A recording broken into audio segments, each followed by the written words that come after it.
আসসালামু আলাইকুম। ভারত আমাদের পেঁয়াজ দেয়, চাউল দেয়, বিদ্যুৎ দেয়।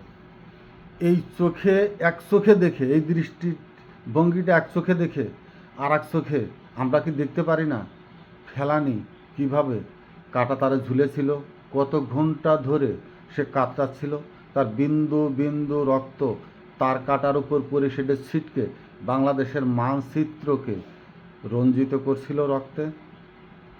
আমরা কি একটু অন্যভাবে দেখতে পারি না? কয়েক হাজার কিলোমিটার ভিতরে সেই হরিয়ানা থেকে ইন্ডিয়ান ভারতের যে গরুগুলা, এটা কি বাঙালিরা হরিয়ানায় গিয়ে নিয়ে আসে, না বর্ডার থেকে হাত বদল হয়? প্রতি সপ্তাহে, প্রতি মাসে এই গরু চোর বলেন, পাচারকারী বলেন, বর্ডার সীমান্তের খেটে খাওয়া মানুষদেরকে নিরীহ পাখির মতো ভারত যেভাবে যার পর নাই সহসায় নৃশংসভাবে হত্যা করে, নির্যাতন করে, ধরে নিয়ে গিয়ে ক্যাম্পে তাদেরকে উলঙ্গ করে পিটাতে পিটাতে হত্যা করে লাশ বানিয়ে এদেশে ফেরত দেয়, তখন এদেশের সেই দৃষ্টিভঙ্গিওয়ালারা কোথায়, যারা বলেন ভারত আমাদেরকে পেঁয়াজ দেয়, চাল দেয়, বিদ্যুৎ দেয়, এই দেয়, সেই দেয়, সব দেয়? দেয় কাদের? এর লভ্যাংশ ভোক্তা কারা? রাষ্ট্র নাকি যাদের মাধ্যমে আসে তারা? কারা এর ভোক্তা? কিন্তু এর পিছনে যে যারা আত্মহুতি দিচ্ছে, যে মানুষগুলো অত্যন্ত নিম্ন পশুর মতো জীবন দিয়ে যাচ্ছে, তারা কারা? এক ধরনের লভ্যাংশ কুকুর, মাংস খাওয়ার মতো লেলিহান কুকুর যেমন ভারতের পদলেহন করে, ঠিক তেমনি তাদের পায়ের নিচেই এদেশের সাধারণ মানুষ নিষ্পেষিত হয়, পদদলিত হয়। আমি বলছি, অত্যন্ত লজ্জাস্কর একটি দেশের আত্মমর্যাদাবোধ কোথায় গেলে, কোথায় ঠেকলে এইসব নিউজ, এইসব চ্যানেলে এগুলো প্রদর্শন করা হয় এইভাবে যে হ্যাঁ ঢাকেশ্বরী মন্দিরে যায়, এটা চিরচারিত বাংলাদেশের ঐতিহ্য, তাদের পূজায় আমরা যাই, আমাদের ঈদ উৎসবে হয়তো কোরবানির ঈদে আসে না, কিন্তু আমাদের সাথে থাকে। বাইরে আমাদের নামাজ শেষে তারা হাত মেলায়, কথা বলে, গিয়ে বসি বা তারাও বসে, একটি মহোৎসব পালিত হয়। দুর্গাপূজা সার্বজনীন সবার জন্য, সেখানে চিরচারিতভাবেই এদেশে বাংলাদেশে মুসলিমরা যায়, দেখে, তাদের সাথে সহমর্মিতা প্রকাশ করে, আনন্দ ভাগাভাগি করে নেয়। কিন্তু সেখানে যাবার পর একটি স্বরাষ্ট্র উপদেষ্টা, একটু দেখবেন, স্বরাষ্ট্র উপদেষ্টা ঢাকেশ্বরী মন্দিরে গিয়েছে, মন্দিরের যিনি সভাপতি তিনি তার পায়ে হাত দিয়ে সালাম করছেন। হতে পারে তিনি বয়স্ক লোক, গেছেন ওখানে। এ পর্যন্ত সৌন্দর্য বর্ধনই বলবো আমি, সুন্দর এই সহমর্মিতা, এই সহ অবস্থান, এটা সুন্দর। কিন্তু তার পরের যেটুক তিনি বলছেন, শুভেন্দু চক্রবর্তীকে আহ্বান জানাচ্ছেন যে তুমি বলো বাংলাদেশে হিন্দুরা ভালো নেই, তুমি এসে দেখে যাও বাংলাদেশের হিন্দুরা ভালো আছে।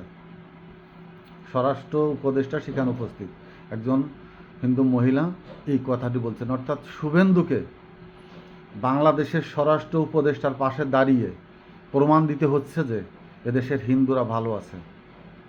শুভেন্দু অর্থাৎ ভারতের বিজেপি সরকারকে, এটার সরকারের কাছে এটা প্রমাণ করতে হচ্ছে যে বাংলাদেশে হিন্দুরা নিরাপদ, আনন্দে ভালো আছে।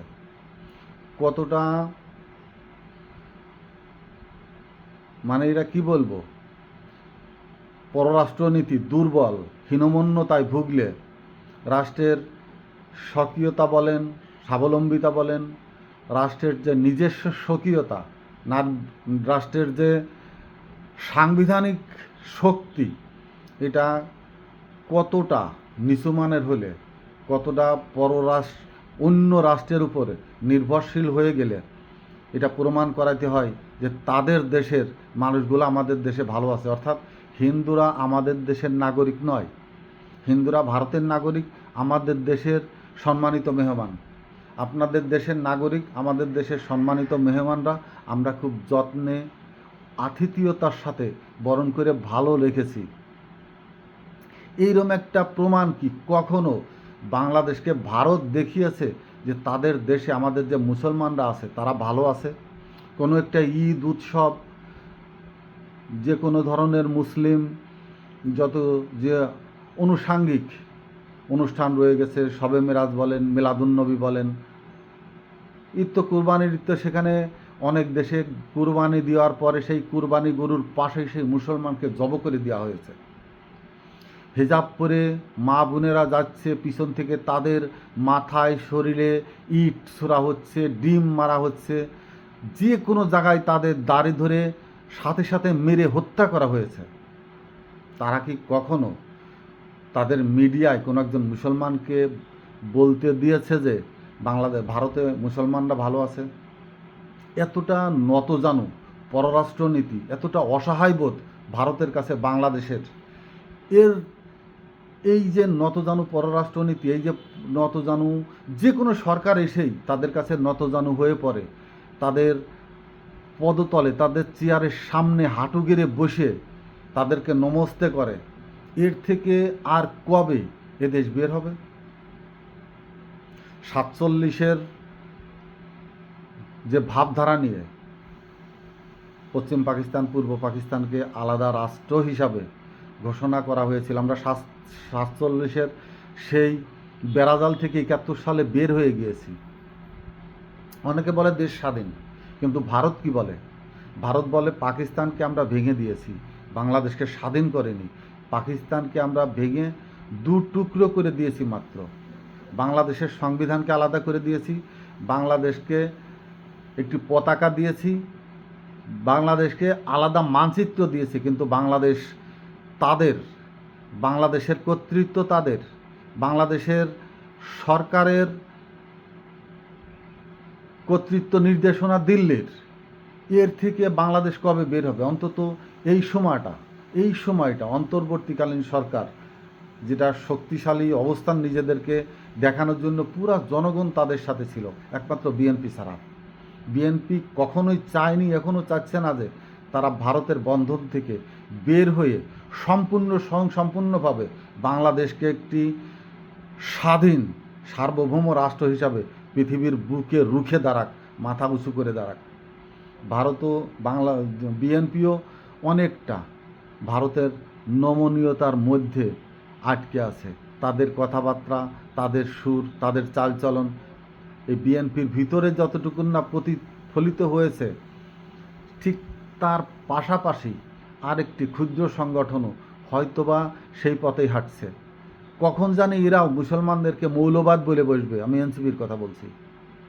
বিএনপি যেমন মুসলমানদেরকে মৌলবাদী শক্তি বলছে, কখন জানি এনসিপিও সেটাই বলে বসবে। তার প্রথম ইঙ্গিত অলরেডি তারা দিয়ে দিয়েছে, এই জন্য যে পিআরের যে আন্দোলন, জামাত ইসলাম বা ইসলামী সংগঠনগুলো রাজপথে আছে, এনসিপি সেখানে যায়নি হয়তো তাদের মনের কথা, ওরা মৌলবাদী সংগঠন, হয়তো জোটের ভিতরে তারা প্রথমে অন্তর্ভুক্তি হলেও এই সংগঠনে নেই। হ্যাঁ, না থাকতে পারে, মাঠে না থাকতে পারে, কিন্তু তাদের মনস্তাত্ত্বিক একটি শক্তি সেখানে থাকার প্রয়োজন ছিল, সেটা তারা প্রদর্শন করছে না। বিএনপি তো এর বিরুদ্ধে, পিআরের বিরুদ্ধে কথা বলছে। হ্যাঁ, পিআরের বিরুদ্ধে কথা বলছি, আমারও পিআরে বোধগম্য নয়। পিআর নিয়ে আমি নিজেও সংশয়ে আছি, কারণ পিআরে বিএনপি প্রথম হয়ে গেল অনেক ভোটে, তার আংশিক সংখ্যানুপাতিক জামাত ইসলাম আসন পেল। জামাত ইসলাম যে কয়টা পেল, বা যে কোনো দলে যে কয়টা পেল, ওই আসনগুলো ভাগ হবে কোনভাবে? তাদের কোন নেতারা ওই আসনগুলোয় সাংসদ হিসাবে সংসদে যাবেন? দেখা যাচ্ছে একই আসনে বিএনপির আছে, জামাতের আছে, এনসিপির আছে, চরমুনার আছে, হেফাজতের আছে, সবাই এখন 10 জন একই আসনের সংসদ সদস্য। আর এমন আসন পড়ে থাকবে যেখানে সংসদ সদস্যই নাই। পিআর নিয়ে অনেক জটিলতা, পিআর আমারও পছন্দ না, কিন্তু তারা যেটা বলছে, তারা যে কথাটা বলছে, পিআর সাধারণ মানুষও হয়তো বুঝবে না। গণভোট হলেও গণভোট হাহুতাশে হয়তো দিয়ে দেবে, কিন্তু পিআরের মৌলিক ফান্ডামেন্টালি যে বেসিকটা রয়েছে, এটার ভিতরে অনেক জটিলতায় পরিপূর্ণ। এটা নিয়ে অনেক গবেষণা বা এটা সময় সাপেক্ষ ব্যাপার। কিন্তু মনস্তাত্ত্বিকভাবে এনসিপি তাদের পাশে থাকার কথা বলছে। হ্যাঁ, আমরা মাঠে নামছি না, কিন্তু তাদের এটাকে আমরা সমর্থন জানাই, এ কথা কিন্তু বলেনি। তারা নিম্নকক্ষে চায়নি, উচ্চ কক্ষে চেয়েছে। বিএনপি প্রথমে নিম্নকক্ষে চায়নি, উচ্চ কক্ষে চাইলেও পরবর্তীতে সমস্ত জায়গা থেকেই বের হয়ে আসছে।